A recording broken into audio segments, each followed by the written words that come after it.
Perkenalkan, nama saya Margareta Sarpika, NIM 19104168885, jurusan Manajemen, mata kuliah Manajemen Pemasaran Internasional atau MPI, hari atau tanggal Jumat 23 Juli 2021, kelas A2 pagi, dosen Ade Mursalin SEMM. Baiklah, di sini saya akan menjawab soal-soal UAS yang telah diberikan oleh dosen saya. Bagian A nomor 1. Apakah Anda selalu hadir dalam kuliah Manajemen Pemasaran Internasional? Mengapa? Jawab. Iya, saya selalu hadir, karena mata kuliah tersebut wajib diikuti. Nomor 2.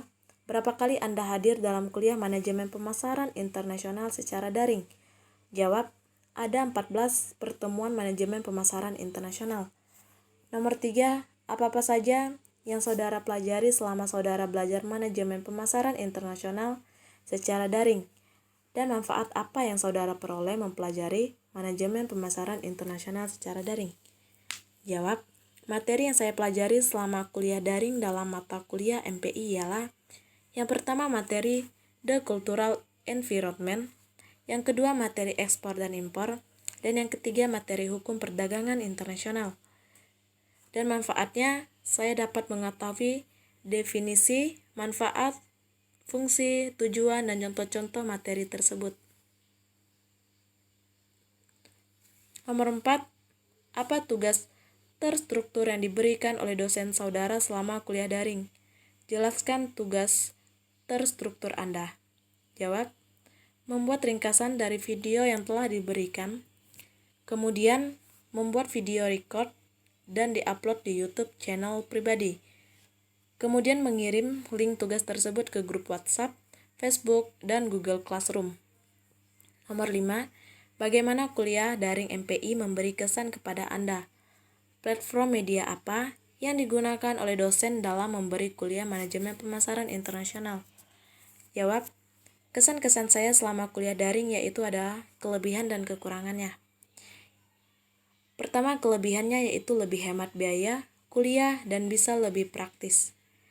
Yang kedua yaitu kekurangannya, yaitu jika jaringan yang kurang mendukung untuk melakukan perkuliahan, maka akan lebih susah mengakses materi yang diberikan oleh dosen. Bagian yang ke B, nomor 1. Mengapa perusahaan penting memahami lingkungan budaya pada pemasaran internasional? Jawab. Karena budaya dijadikan sebagai jati diri dalam berinteraksi dengan masyarakat internasional. Nomor 2. Sebutkan dan jelaskan faktor apa saja yang mendorong perusahaan domestik memasuki pasar internasional. Jawab. Yang pertama, pemanfaatan pengetahuan dan teknologi. Jika suatu negara mengandalkan dan memanfaatkan ilmu pengetahuan dan teknologi yang baik, tentu akan memperbanyak jumlah produksi barang atau jasa dengan mutu dan kualitas jauh lebih baik dibandingkan negara lain. Negara yang memanfaatkan pengetahuan dan teknologi pastinya akan memiliki sistem dan mesin produksi berteknologi canggih dalam memproduksi barang atau jasa dalam jumlah besar dengan waktu yang singkat. Tentu hal ini akan menghemat biaya produksi dan juga efisiensi waktu. Yang kedua, ketersediaan sumber daya alam yang berbeda. Faktor pendorong terjadinya perdagangan internasional selanjutnya adalah adanya perbedaan kekayaan sumber daya alam. Setiap negara pasti memiliki perbedaan kondisi geografis yang menyebabkan terjadinya perbedaan kekayaan sumber daya alam. Karena itu, setiap negara memiliki variasi dalam memproduksi barang atau jasanya, tergantung dengan sumber daya alam yang dimiliki negara masing-masing. Yang ketiga, belanja berdasarkan tren dan gaya hidup. Tren dan gaya hidup juga bisa menjadi salah satu faktor yang mendorong terjadinya perdagangan sosial. Misalnya, ada orang yang menyukai produk fashion yang bermerek ternama luar negeri daripada produk dalam negeri.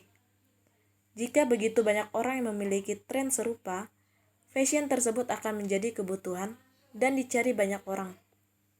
Karena itu, negara tersebut perlu mengimpor produk fashion tersebut dari luar negeri yang dimaksud. Yang keempat, ekspansi pasar untuk perbesar keuntungan. Salah satu faktor pendorong suatu negara untuk melakukan perdagangan internasional adalah ekspansi pasar dan perbesar keuntungan. Ketika membicarakan soal perdagangan, tentunya akan ada yang namanya keuntungan dan kerugian. Nah, pastinya keuntungan menjadi tujuan utama suatu negara melakukan perdagangan internasional.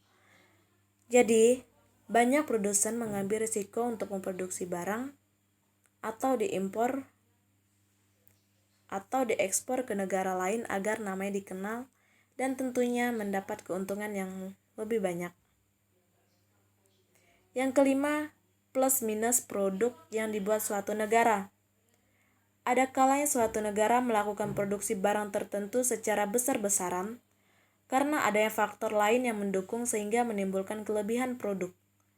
Untuk menghindari kerugian dari kelebihan produk tersebut, para produsen di negara tersebut memilih untuk mengekspor barangnya ke sektor yang lebih luas, yaitu negara lain. Nomor 3.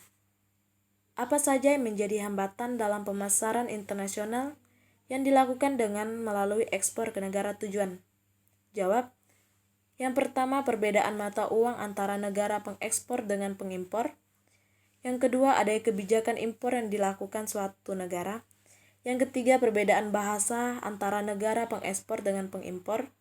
Yang keempat, adanya pengenaan bea masuk yang tinggi. Yang kelima, adanya perbedaan ketentuan dan peraturan.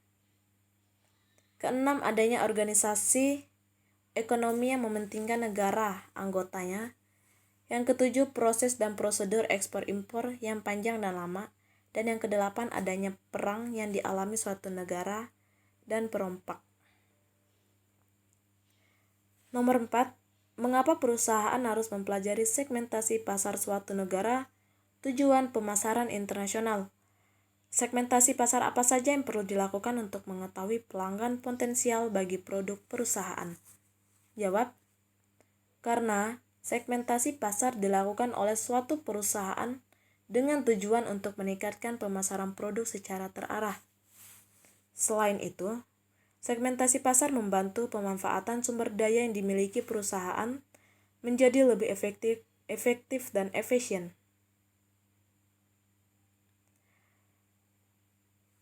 Segmentasi pasar untuk mengetahui pelanggan potensial bagi produk perusahaan terbagi menjadi 5. Yang pertama, segmentasi geografis. Yang kedua, segmentasi harga. Ketiga, segmentasi media. Keempat, segmentasi demografis. Dan kelima, segmentasi waktu. Bagian yang ke-C, silakan buka link video ini. Link video yang pertama, judul video yaitu pemasaran internasional dan pemasaran global. Makna video, istilah internasional dan global mengandung pengertian yang sama dan sering dipertukarkan satu dengan yang lainnya. Dan istilah tersebut sering dianggap sama artinya. Teori video, video ini membahas pengertian pemasaran internasional dan pemasaran global, definisi pemasaran internasional dan pemasaran global, dan mengapa pasar harus go internasional, jenis-jenis pemasaran internasional, serta tipologi perusahaan internasional, multinasional, dan global. Manfaat video, saya dapat memahami dan mengetahui materi, metode transportasi secara terperinci. Link video yang kedua, judul videonya yaitu lingkungan budaya dan perilaku konsumen dalam pemasaran global dan bisnis internasional. Makna video, karena budaya dijadikan sebagai jati diri dalam berinteraksi dengan masyarakat internasional, dalam suatu negara identik dengan kebudayaan, jadi kita harus memahami lingkungan budaya pada negara tersebut agar terjalin hubungan yang baik antar negara. Teori video, definisi budaya, elemen budaya, perbandingan budaya, konteks tinggi dan budaya konteks rendah, budaya dan marketing, MIK, dan organisasi budaya. Manfaat video, saya dapat memahami dan mengetahui materi metode transportasi secara terinci. Wawasan, insight saya bertambah serta materi yang saya pelajari dapat menjadi bakat di kemudian hari. Sekian yang dapat saya sampaikan. Sekian jawaban-jawaban saya ucapkan terima kasih.